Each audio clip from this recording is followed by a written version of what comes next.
welcome to the Sensibly Speaking podcast. This is Chris Shelton, the critical thinker at large. This is Ruth McLeod, the Southern Atheist. We are coming at you for show number 42. 42. That's ridiculous. Magic number. Can't believe you've been, bugging me for almost a year, man. I know, it's crazy. It is absolutely crazy, actually. We want to remind our listeners we are available on Stitcher, iTunes, at our website, sensiblyspeaking.com, and on YouTube, where you are maybe watching us right now on video. And also, I want to remind everybody out there, in case you don't know, we are on Twitter at Sensible Speaker is our handle there. At Sensible Speaker. We'll throw it up there on the screen. And also, we have a Facebook page, which we would like you to like and follow. It is www.facebook.com/sensiblyspeaking. So please give that a like, and that will actually be important next week when we, which we'll be talking about at the end of the show here today, our Reason Rally escapades and whatnot that we're going to be getting excited. Up to. It's going to be fun. It's going to be so much fun. It is. Now, we didn't really have any specific comments or feedback or anything that we're going to take up this week, except to note... Someone mentioned my boobs. Well, they happen. are pretty spectacular. That did happen, yeah. And you're right. Even if I did shave my head, people would be like, oh, no, yeah, you're still a chick because of all that happening right there. No, I know. It's fine. I got it. And I was actually quite pleased this week to be called a middle-aged hack. All right, I got that compliment thrown my way this week because of political differences between some listener out there and us. Don't make this an us thing. No. You got called a hack. I did. Not me. I did. I got told about my awesome boobs, and don't bring me into your hackiness. It's okay? On me. If you got called a hack, that's a you problem. That's very true. I'm gonna stay over here with the girls. Yeah. And so anyway, thank you very much for that constructive criticism. Definitely appreciate it, and I now know exactly what to do to change.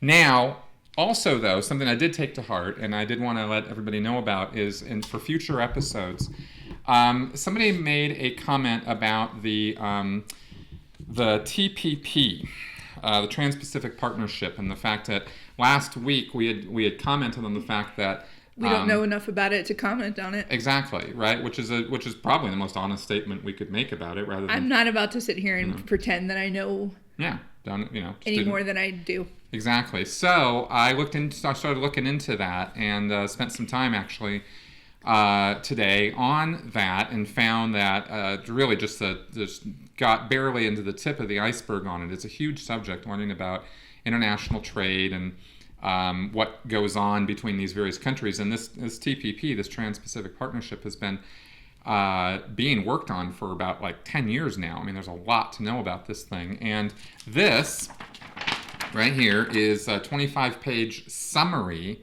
analysis of the TPP and what's in it. This isn't the TPP. This isn't just an analysis of it. So I'm going to be going over that. We're both going to be going over that, actually. So we can, in a couple weeks, talk more intelligently about that subject, and probably spend a show talking about it, because there's a lot of bullet point items here of very, very serious concern and things to know about it. So that'll be coming up when we're more in tune and educated on why the goods and bads, the pros and cons of this thing, and we can talk about it intelligently and its relationship to the political world and the current presidential candidates and whatnot. So to be coming in the future. Yeah, but not this week. We're busy. Yeah, exactly. We're going to be a little busy this week, but it is coming. So with that, let's go ahead and go into some next segment.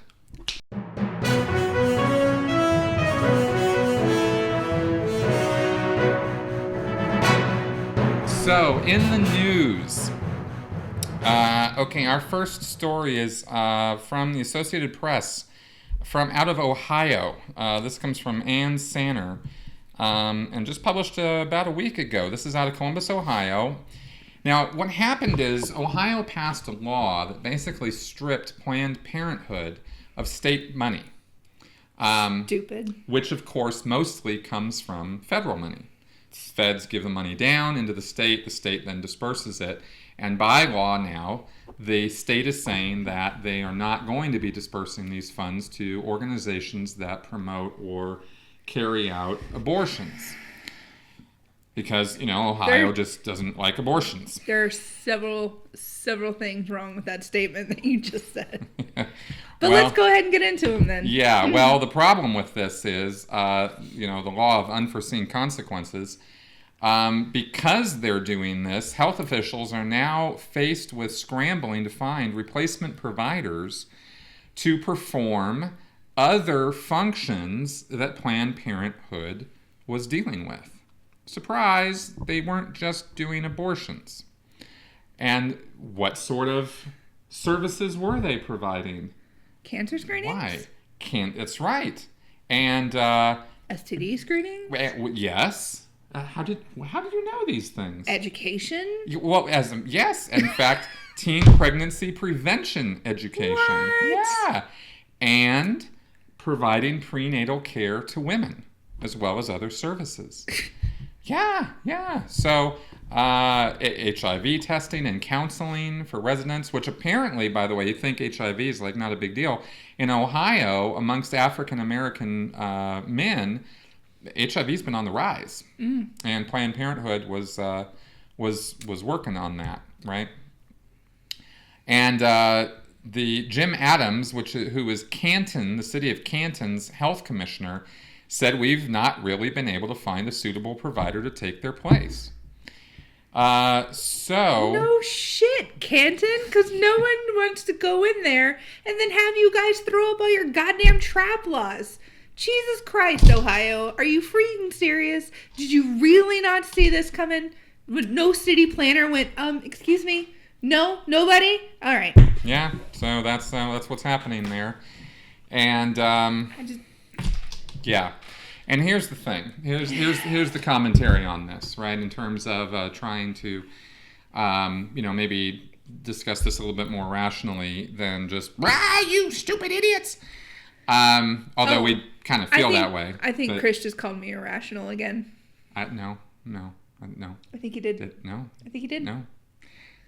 So, anyway, here's the thing, right? There are Ohio's politicians or whoever pushed this thing through in terms of this thing going into law did not think the thought through in terms of the unforeseen consequences of this. I guess there's some kind of like tunnel vision on abortion, and abortion's like this hot topic word and it must be stopped at all costs and this kind of nonsense. But they're going to reap what they're sowing here. This is going to have medium and long-term consequences. Not the least of which is going to be increase in teen pregnancies, more problems with welfare because of that. Like, this is going to cost Ohio money. And they think that they're not going to be sending this federal money down into Planned Parenthood. Well, I would predict that they're going to actually be spending more to come up with supplementary service facilities that are going to do some of these services that Planned Parenthood was dealing with. Mm-hmm. And they're going to be paying out more in state programs and dealing with the teen pregnancy issues that predictably occur. There's teen pregnancy issues. There's also issues with the poor people in their area. Pregnancies. Low income. They're going to have issues with people who are going there for STD care. People who are going there just for general education, for a plethora of different things, not just pregnancies. I mean, anything that has to do with a woman's body or sex or a man's body, they would help you out with that. Yep. So the fact that they are not funneling money where it should be going into Planned Parenthood, and they come up to this problem, where are we going to get this? Chris is absolutely right. Not just within the next few months, years down 10 years, 20 years, you're going to start seeing the aftermath of stuff like this. There's going to be children that are born in situations where they shouldn't be born into, and they may make very good lives for themselves, they may not. But the problem is, you take away these services for women, and it's not going to be pretty for your state in the long run. That's right. And again, just a reminder here that federal law and the laws of most states already prevent public money from paying for abortions. Yeah, that's... Right? Except in very rare circumstances. Yeah. So this is really just a fairly destructive measure to take to cancel out, these other services, which is what 97% of what Planned Parenthood does on a daily basis has nothing to do with abortions. Right.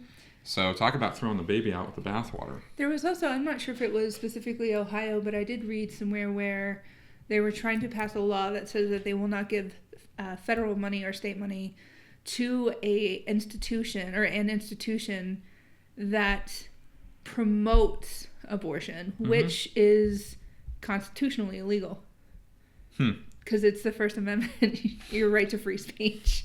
So you can't gag a Planned Parenthood or any other place like this that offers or even promotes them. So if they say, well, we'll give you this money, but you can't promote abortion, right? That's completely illegal. That could be a problem. So, well, Planned Parenthood Planned Parenthood, of course, is going to be pursuing legal action against this to try to prevent this from happening, or this law from either going into effect, which I believe now it has. So moving to get it, declared unconstitutional, or whatever other issue they'll, however else they'll approach this thing. That fight will be happening. So it's not that nothing's happening in Ohio on that, but there you go. So now, different are our one and only political post or news article this week. Thank you, Jesus. Not Bernie, not Hillary. This is Trump. Now this actually comes out of this is an earlier article from the HuffPost that came across our feed, and this is still very much going on. This is from March 16th.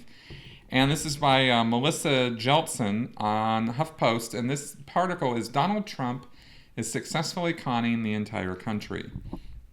Now, here's the point of this, right? There's a term here. The GOP frontrunner is gaslighting us, a technique that involves lying, then feigning outrage when caught. And it's interesting. This you may or may not remember if any of you watched John Oliver last week tonight. He's hilarious, wonderful, really good commentary. And so comedian John Oliver talked back in March about the fact that he'd had this issue with Donald Trump, because Trump had said that he had been invited to speak on or to appear on Oliver's show. And he said, no thanks. He tweeted out, John Oliver had his people call to ask me to be on his very boring and low-rated show. I said, no thanks, waste of time and energy. And that went out as a tweet. Now, John Oliver was like, what? Yeah, we never invited him on. So he, said so on his show. And Trump doubled down. He said in a radio interview after that, he said he'd been asked 4 or 5 times to be on Last Week Tonight. And here's the thing.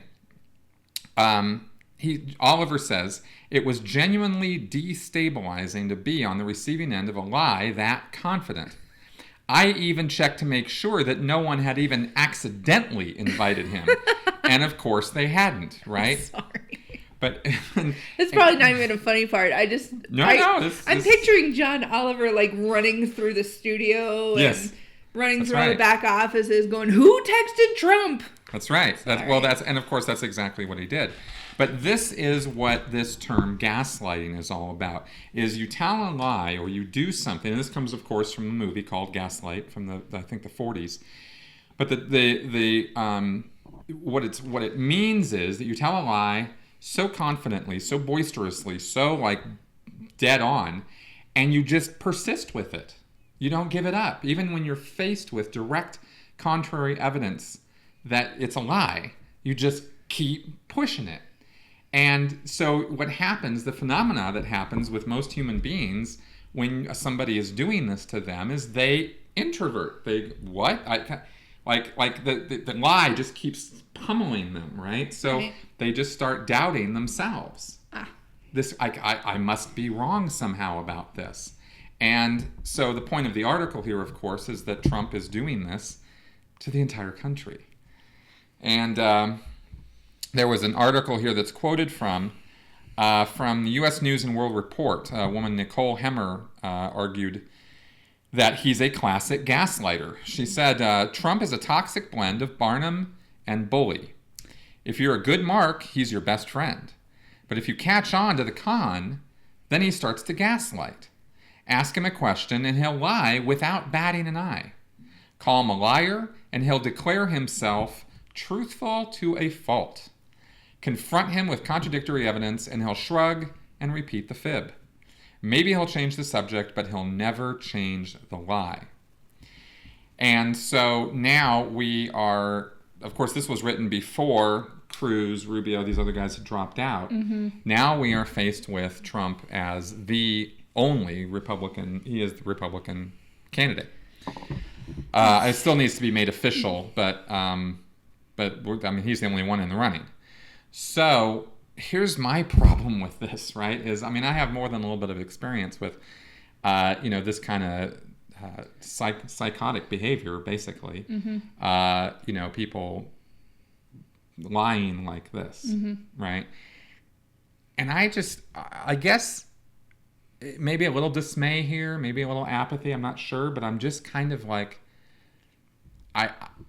how has it come to this? That this is somebody that we're having to decide now is a contender for the most powerful office on this planet. The President of the United States. How has it come to this, that this is what we're being given to vote for? Well... And honestly, I don't know that Hillary is so much better. I mean, in terms of this phenomenon, I don't know.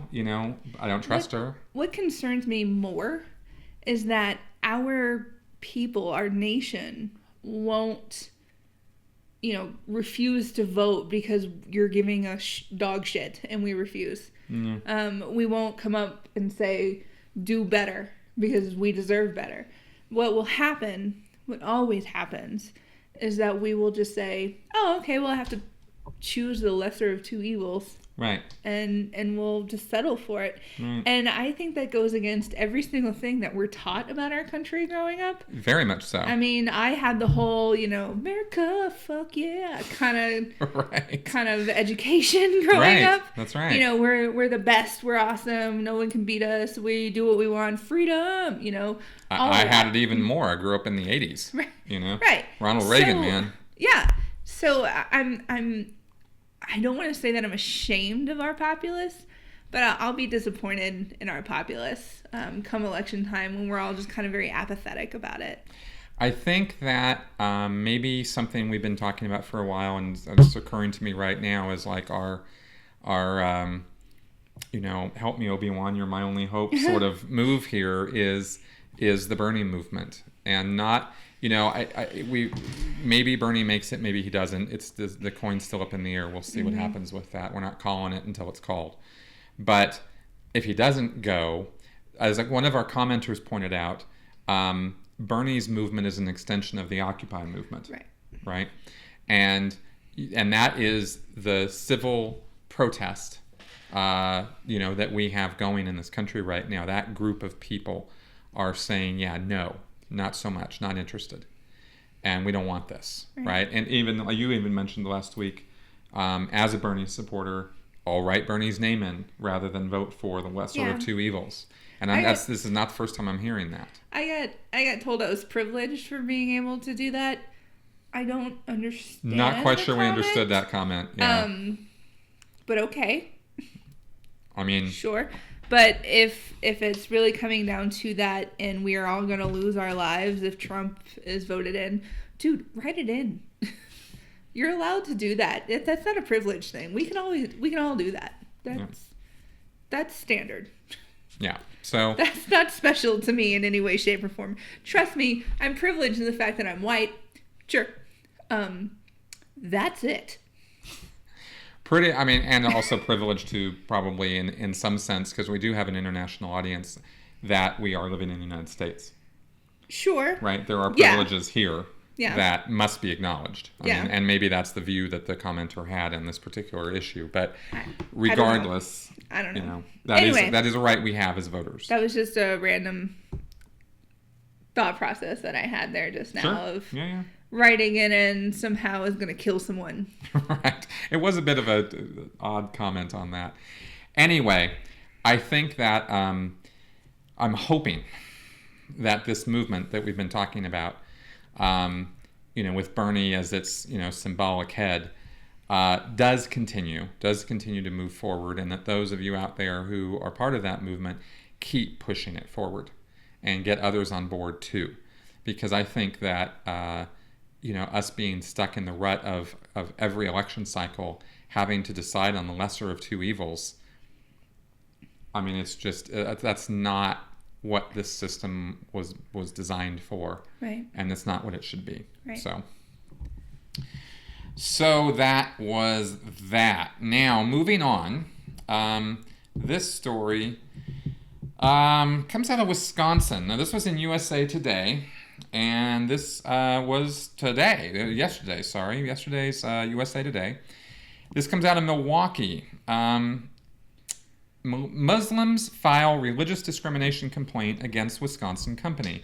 And the specifics of it is that an Islamic group representing Muslim employees at Arian's company in Wisconsin has filed a religious discrimination complaint against the company for not allowing prayer breaks.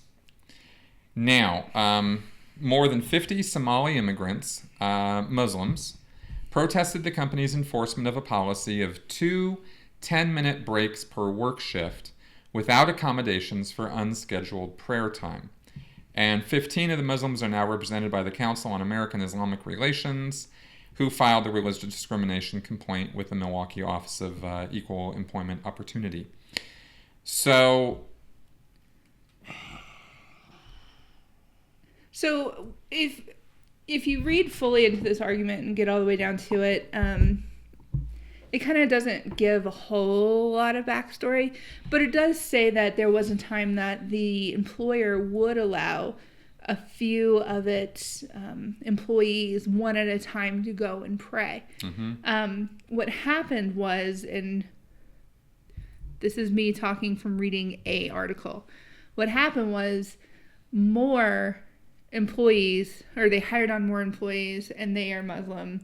And so more and more people wanted to come. So the employer decided to cut back on their leniency, and go to the standard 8-hour work period. Means you have a half an hour break or an hour, and 10-minute. Yeah, the two 10-minute breaks. Two 10-minute breaks. That's like DOJ. That's what it is. Right. That's how employment works. You work a 4-hour shift, you get a 15-minute break. You work an 8-hour shift, you get a half an hour to an hour lunch break, 2 10-minute breaks. That's how it goes. That's what everybody gets. They meaning an employer, has to make reasonable accommodations for religious practices. Meaning, if I am Jewish and I need a day off because it's a religious holiday, fine. They make accommodations for those. Muslims pray 5 times a day. Early morning, late at night, throughout the day. I lived in a Muslim country for a while, and I still can't freaking tell you when all it happens. But it's 5 times a day. And it's something where they need to go into a place that's quiet, face Mecca, which is typically east for us, and do an entire prayer ritual. I have no issues with someone who wants to pray. I do have issues with someone wanting to stop production at their company and make them give you time. Right. Because that's ridiculous. Exactly. I mean, to go for that much of a special exception in the workday that, no other religious workers not only don't get, they're not even asking for it. Right. Right? I mean, these guys had prayer rooms set up for this in the shop. Mm-hmm. I mean, there were accommodations made, and in reading through the article, which the link is, in our links in the show notes, so you can see this. They sounded very reasonable. There was no, and they didn't get into this in this article, fortunately, and I'm hoping that this doesn't degenerate into some kind of like, the company is a bunch of bigots and it's racial, and they just hate Muslims and this kind of thing, because there's no evidence that that's what's going on here. It's just, how far does an employee, or an employer rather, need to go in accommodating the special needs of his employees? Well, we've got a lot of laws on the books that accommodate a lot of things. Handicap laws, gender laws, right, non-discrimination laws, and this sort of thing. But there comes a point when I think you have to realize that you're working for somebody who's paying you to do a job. Right. And we have unions and labor laws and these kind of things because, of course, big corporation, always evil, always bad, always trying to take advantage, which, of course, is just as extremist thinking as the opposite, right? We have lots of laws on the books to protect employees and let them get on with their job and get a decent wage for it. Mm-hmm. And we need better laws in terms of the minimum wage stuff, not making that argument right now. But in terms of employee rights, right, versus what the employer should be demanding, you get hired at a place to do a job. Right. And that's all that really should be going on here. And I disagree that these special accommodations should be being made for these Muslims to break into the workday. Right. When they were hired on a contract on a basis that this is the conditions of employment here. Right. So to go backwards on that, I don't think that's a good idea. I mean, I don't think it's. I can understand how they would be upset that, well, I used to be able to do this, why can't I do it now? But I don't think it's something where you need to bring an entire lawsuit. You need to be able to understand that this is an employer and their job is to make money so that they can pay you. And another thing that needs to be said, this particular company is an assembly line work style company. So they have quotas, they have tight deadlines. Right. And to have, 4 or 5 different guys at one time leaving to go for 5-10 minutes, however long the prayers take, because it's not something quick, and it's not something that you just do very quickly and say, oh, Lord Jesus, help me get through this day. That's not how it goes. It is, there's a lot of kneeling, there's a lot of bending, there's a lot of getting down on the floor. Right. So from the employer point of view, you're going way above and beyond to accommodate these employees to, rotate them all through these prayer cycles 5 times, 3 times during the workday or whatever. It's just too much. Too much. Yeah. So that's our sort of take on that. Well, we get accused for attacking Christians a lot, so let's attack Muslims. Yeah, let's attack a different religion for a minute. Why not? All right. Equal opportunity attacker right here. That's right. Now, speaking of attacking Muslims. This is hilarious. Which we are not doing at all with this story. This is out of Newsweek. This is also from yesterday. This is in Saudi Arabia. Saudi cleric says posing for photos with cats is forbidden. Now, that's the headline, and of course, that drew our attention. Yeah, it's a headline to make you click on it, because I saw this one and I sent it to Chris, and I was like, yeah, look at this ridiculous. Now, what we have here is Saudi Arabia is a monarchy. It has a king and a royal family, and it's had that for quite a while, decades now. And they have a very powerful religious group that declares through edicts and commandments and things like that how people in the country are to act. Morality police, blah, blah, blah. Right, yeah. According to religious standards. And it actually is pretty serious in terms of infringing on human rights there, right? At least human rights as we recognize them in the Universal Declaration of Human Rights. So in Saudi Arabia, for example, in 2014, 2 women were arrested for driving because you're not supposed to drive if you're a woman there, right? That happened. And there's been a maybe not so subtle pushback against some of this. Yeah. Like the 2 women who were arrested for driving actually were engaging in civil protest. I mean, they had Twitter accounts. They were like speaking out against this, and the state came down on them. And in this case now, while amusing, it actually highlights something we'll mention in a second here. Sheikh Salah bin Fawzan, sorry. Tell him how much you screwed that up, please. That's right. Please tell me. Just do it.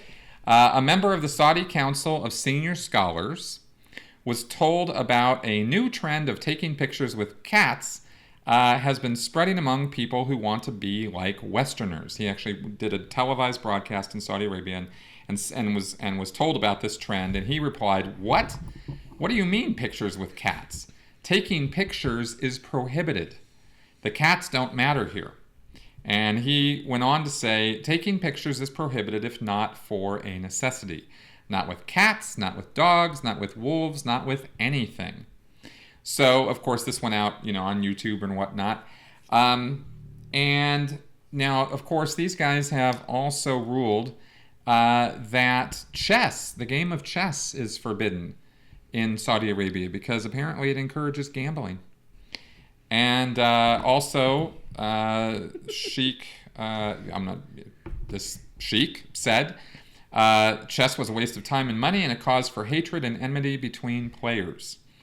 Another game to be banned in the country is Pokemon. No Pokemon. Because it promotes other religions like Christianity and Judaism because of the crosses and the Jewish star that are displayed on the cards. Right, so obviously this article had really nothing much to do with actual taking pictures of cats. I think what Chris and I really wanted to show in this one was this is what happens when you live in a country that's ruled by a religion. Exactly. This is what people say that America should go back to. We should go back to a religion. Well, there you go. That's right. Going back to a religion. And you can fuck off with that bullshit.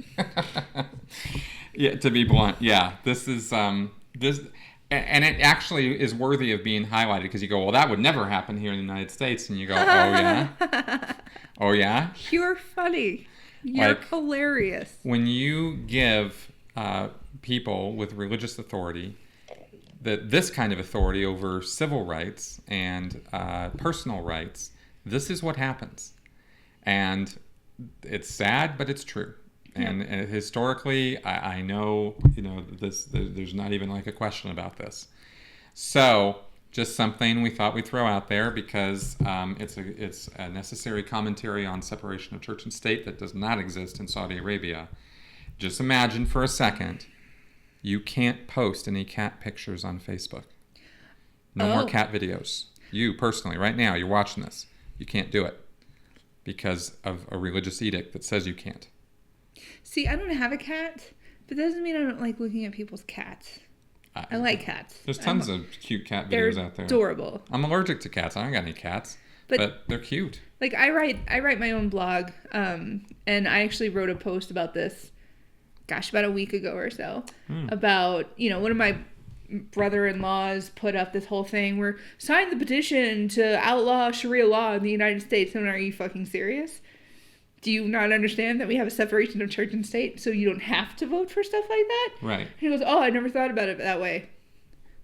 Of course you didn't, because you only thought of it as, I want to have religion in schools, and I want to have my religion. I don't like my brother-in-law. I can see that. I can definitely see that.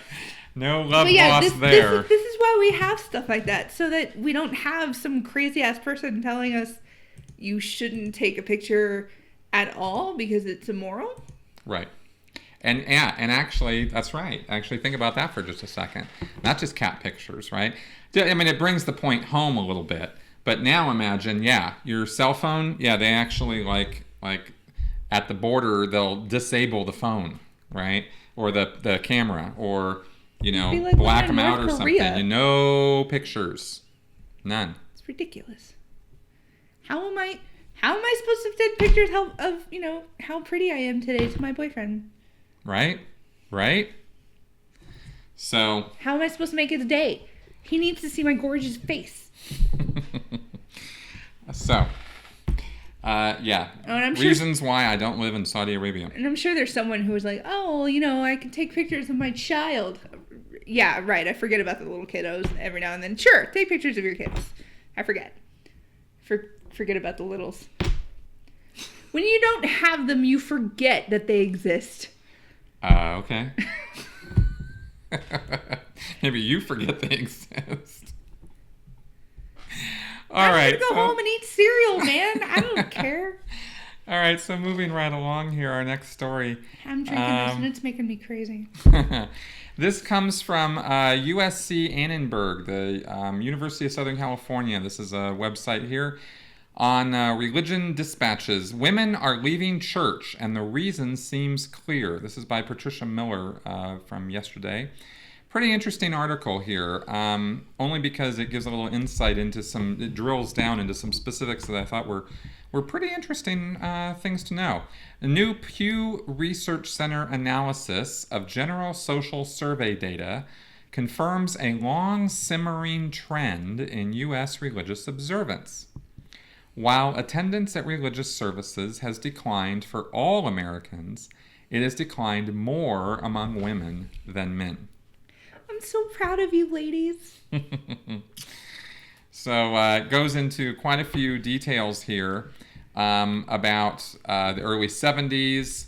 You had 36% of women and 26% of men reported attending church services weekly. Okay, so 36%. Yeah, okay, good.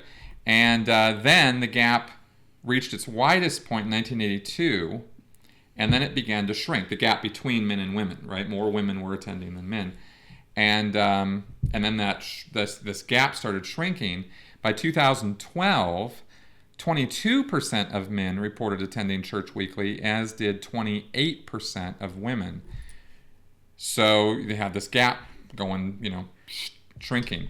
Praise the Lord. And these guys and there's been a lot of looking here as to, why is this? What are the factors behind this? They look at the fact that there's more women doing full-time employment from the 1970s to now. But that doesn't really explain it, really. And maybe more women are becoming more educated, which is also another factor. But according to the survey data here, the educated and more educated and less educated are going to church less. So that's not really a factor. And then notes that the growth of the nuns. Now, these are the people who say that they do not have a religious affiliation when asked by survey. Right. The growth of the nuns appears to having contributed to women's declining church attendance. So the rate of growth in that unaffiliated group has been faster, more rapid for women than for men. Mm-hmm. So there's more women kicking off and saying, yeah, no, I'm not anything these days. Which is, again, very interesting. So you drill down onto that and you go, well, why are more women declaring themselves unaffiliated with any religion these days than they have been in the past? And what the author talks about here is the fact that the Catholic Church in the mid-'80s, the Catholic Church and the evangelical movement fused religion with the culture wars. And this is when overall attendance for women started taking a steep dive, right? In other words, the drop in church attendance for women coincided with the period when the Catholic bishops began making abortion a litmus test for Catholic politicians. Like in the 1984 election, when Geraldine Ferraro, who was a vice presidential candidate, was attacked for being pro-choice.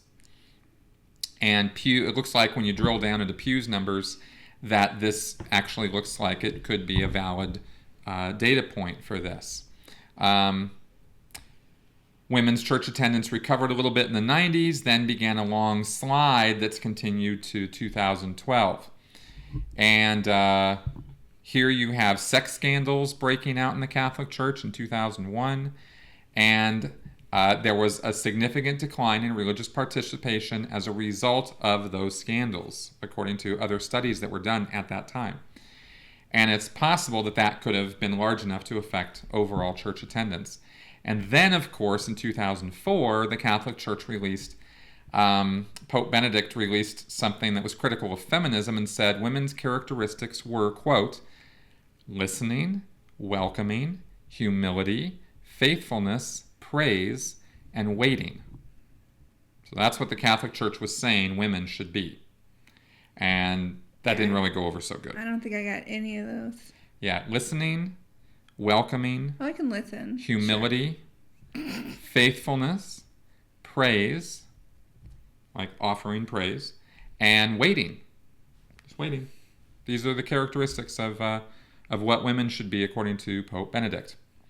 So now you have 1/3 of the people who are saying that they're unaffiliated now with religions used to be Catholics. So it looks like the Catholic Church is, losing pretty quickly here because of some of these old school conservative hardline stances on the role of women. In other words, their misogyny. And now they're reaping the consequences of that, in that they're losing members. I really think a big part of all of this is the role that the internet plays. Oh, yeah. I think that, we look at charts and a lot of things happened in the 90s. And I know we talked about something last week or maybe the week before where we had a chart and something crazy happened in the 90s. I'm telling you, I think the internet has a huge hand in things like this. Because, the drop in violence. Right. Because, we start to have, when it comes to religion, miracles dropped like a stone as soon as we could figure out, I did some research online and that's bullshit. Right. So, and then Photoshop, and then things kind of went back up again, and then we realized Photoshop was the thing, and we were right back down. Right. So I think the way information has been presented to us and the way that we can find our own information, things aren't so much of a mystery anymore. People like you, Chris, can come out on the internet and have your videos about Scientology, and people can look into it, and Scientology is no longer this big mystery, that's right, White Castle kind of thing. That's right. Well, it's been sad that the internet was Scientology's Vietnam. And it appears to me, and a lot of people in the secular community, that the internet is kind of religion's Vietnam. Right. Right? Because religion offers, it's got these pros, right? It offers, comfort and solace and forgiveness and all these positives that people look at religion for. However, religion is also, to a large degree, based on ignorance and a lack of information. And it has a tradition of that goes all the way back, where the priests were the ones who had the hidden knowledge, and they dished it out or doled it out as they saw fit. And if you want any proof of that, just look up historically how organized religion fought the translation of the Bible into a common language, right. English, so that the regular common man could read it.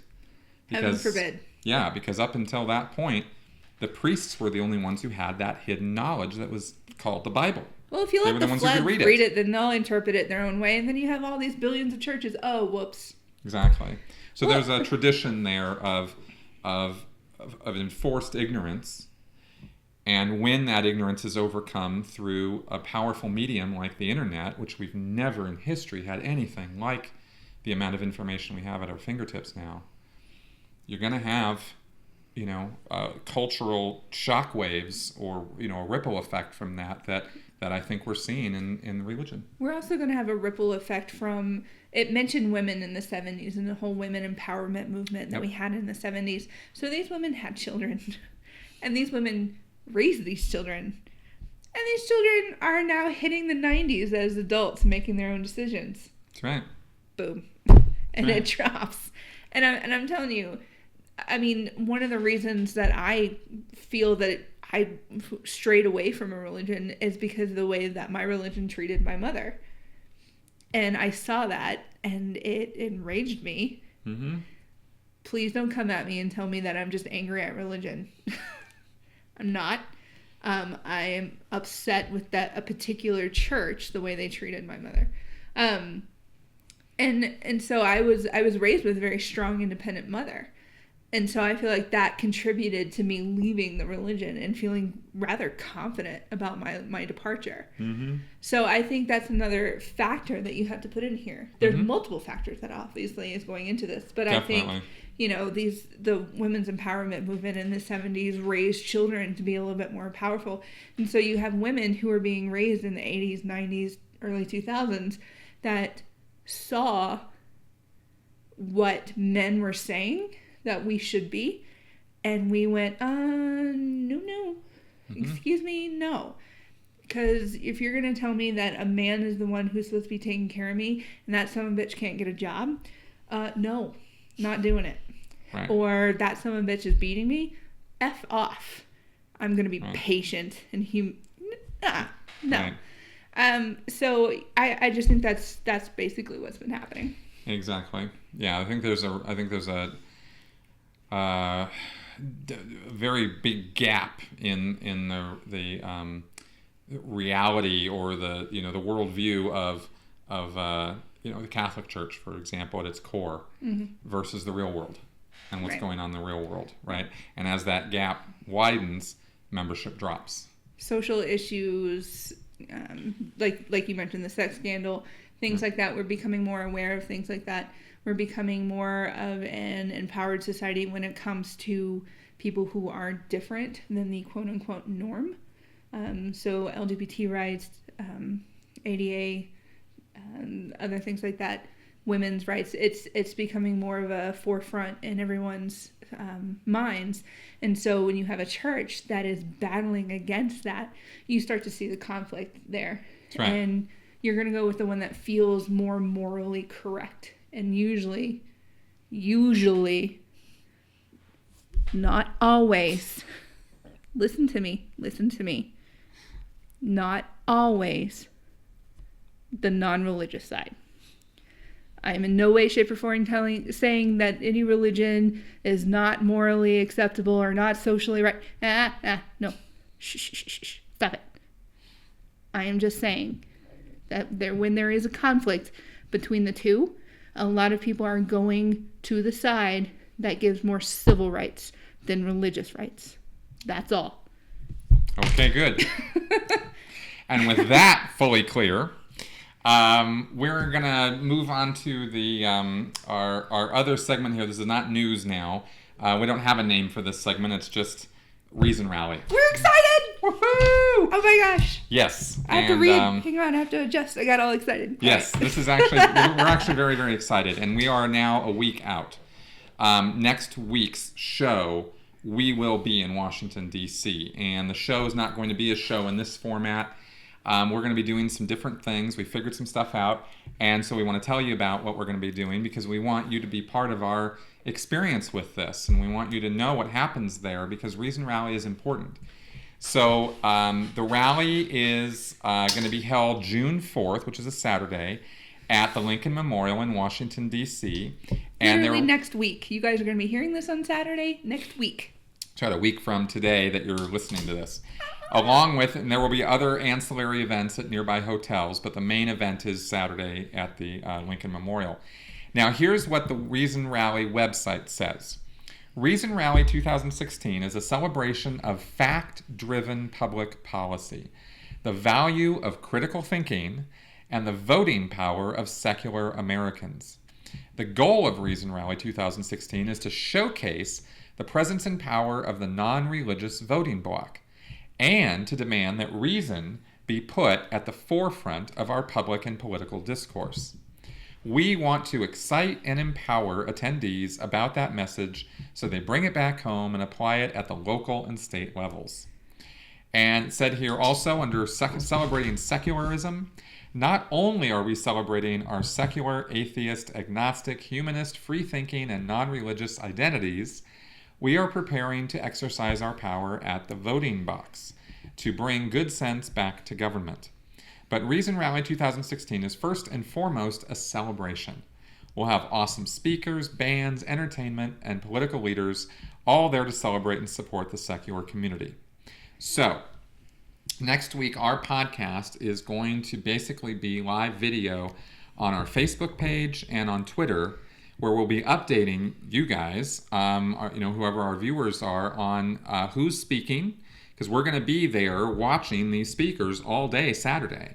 And so we're going to be, sending out video feed of that, not entire speeches, but parts and sections, so you can kind of get a flavor of what's going on. And then, and we'll be giving out, and we'll be talking about notes about what they talk about, as well as other interesting and lively things that are going on there, because I'm anticipating we're going to meet some interesting people, probably have some pretty interesting conversations. I am going to make a fool of myself at least once. That is... And it's not going to be intentional. It's something that's going to happen. I'm going to spill like mustard on a white shirt and I'm going to freak out. Something's going to happen. And I will have my camera right there. I'm going to try to run up to one of the DC buses right now that are plastered with the Reason stuff. Have you seen that news article where the FFRF, Freedom from Religion Foundation, is doing a huge campaign with putting ads all over buses, all over, and I'm going to find one, and I'm going to try to run up to it, and I bet you I'm going to get hit by a car. And Chris is going to be sitting there videotaping the entire thing. Yeah, there she goes. I would not simply watch her run into a car. He might. Okay, I might. It depends. We've never traveled together before. We're going to see how this works. We're going to see how this works. That's right. So on Saturday, DC time, the Raisin Rally will go from 10 in the morning until 7 at night. And so probably when we go back to the hotel after the day's festivities at the Reason Rally, we'll probably do a little short segment just to talk about, kind of a cap on the day and what did we experience and that sort of thing. And then we'll post that up on YouTube is where that'll go. So that's sort of my promise to you as to what's coming next week. But if you're following us on Twitter and on Facebook, if you like our page and keep up with it, you'll see stuff all throughout the day being posted there. So that's why we want you guys to be part of our experience with this, because this is totally new for us. Right. We've never done anything like this before, and we think it's going to be a lot of fun. The other thing is that as you might have gotten from reading the text from the website there, the secular, humanist, free-thinking group of people in the United States is a minority group. Yep. We fully recognize that, right? We are fighting an uphill battle against a lot of people who have very strong religious convictions and feel, as a result of those convictions, that they have the right to do things politically and civilly that we don't agree with, because we don't agree with those religious convictions, and we therefore have a philosophical difference on how we feel our lives should be allowed to be conducted. And that's kind of where a lot of the headbutting goes on, and the reason why we talk about some stories that we talk about on this show is because of those fundamental differences that we have, right? Not that we don't want people who have religious beliefs to have the same freedoms we have. We want that. Of course. Right? We just want to have the freedoms we have without the impingement and push that we get to follow the Bible or the Quran or the Torah or any book. The Bhagavad Gita. Like we don't care what it is. We don't want that in our life. Nuh-uh. That's really the bottom line on the thing. Right. And we also don't want public funds, tax money, going into supporting things that are religious based. Yes. Such as teaching evolution, or rather creationism in schools, right? We're not down with that. No. Because that's one version of what's happened in history. It's not a fact-based version, and so it's not even effective if they teach a particular version. The fact you're not teaching science in a science class. Right. Leave that shit in philosophy where it belongs, or in your religious institution where it also belongs. Yeah, Sunday school. That's where that belongs. Yes. And then you can teach it to the people who, you have full power and control over those people. Little bitty brains. Yeah. The you can indoctrinate those little brains, right? But I don't think that, and I'm joined by this group of people, that our public tax dollars should be supporting teaching that. Right. So, if you happen to be in the DC area a few days before Reason Rally, I believe today was the last. What? We're gonna be there. Oh well, no, I'm actually gonna say that they. Yeah. Sorry. Ladies talking here. Sorry. Shh. Ladies talking. Mm-hmm. All right. Mm-hmm. So Reason Rally, what they're actually doing is advocacy days right now over the next, or the beginning part of next week. So if you have signed up for that, you are an amazing human being and I absolutely adore you. I don't know if you can still sign up for it by the time you guys hear this on Saturday. It might be a little bit too late. But advocacy days is when they actually go and knock on the doors of senators and say, I represent this group. Please listen to our issues. These are our issues. And I think that is one of the best grassroots efforts that we can do besides doing it in your local city halls and things like that. Right. So it's an awesome experience. If you ever have any time to be able to do an advocacy day in DC, do it. Do it. It is hard, but awesome. I'm saying that like I've done it. I haven't. I've spoken with people who have done it. But it's hard, it's amazing, and I absolutely respect people who do that. Cool, yeah. So we'll be coming into DC just a couple days before, mm-hmm. going some events and whatnot, yep. and meeting folks out there. Yep. So if you're out there or can get out there, find us. We'll be there. And again, follow us on Twitter. That's at Sensible Speaker, not Sensibly Speaking. It's at Sensible Speaker. And then you can like and follow our Facebook page, which is www.facebook.com/sensibly speaking. Yep. So check those things out. And with that, we're pretty much at the end of our show for this week. I would like to thank one of our listeners who has given me a new nickname. Yes. You know who you are. Yes. I am now Ruth McRoley Chair, and I love it. It is the best thing ever. Perfect. And I'm actually, my Twitter has been my full name, ever since I had a Twitter, like in 2009. I'm changing it, Ruth McRoley Chair. So if you want to find me on Twitter, if you have found me on Twitter, I'm about to change my name to Ruth McRoley Chair as soon as I remember my actual password, because all of my stuff just knows everything and it logs me on. But it makes me put in my password to change it, and I can't remember what that is. Okay, so watch for that change. Important event. Important. Yes. Super important. If you have any commentary, any feedback for us, constructive criticism, anything like that, go ahead and put it in the comments section below, or send it to our email and our comments section on our website. However you want to send it to us, but do so. I am my email for this is chris@sensiblyspeaking.com. And right, and I'm Ruth at sensiblyspeaking.com. I was thinking about McRoley Chair. I know. Well, so thank you very much for coming around and watching us this week. We really appreciate your viewership, and we hope that you're telling your friends and family about us. And we will see you guys at Reason Rally next week. In DC! Thanks, y'all! Bye-bye.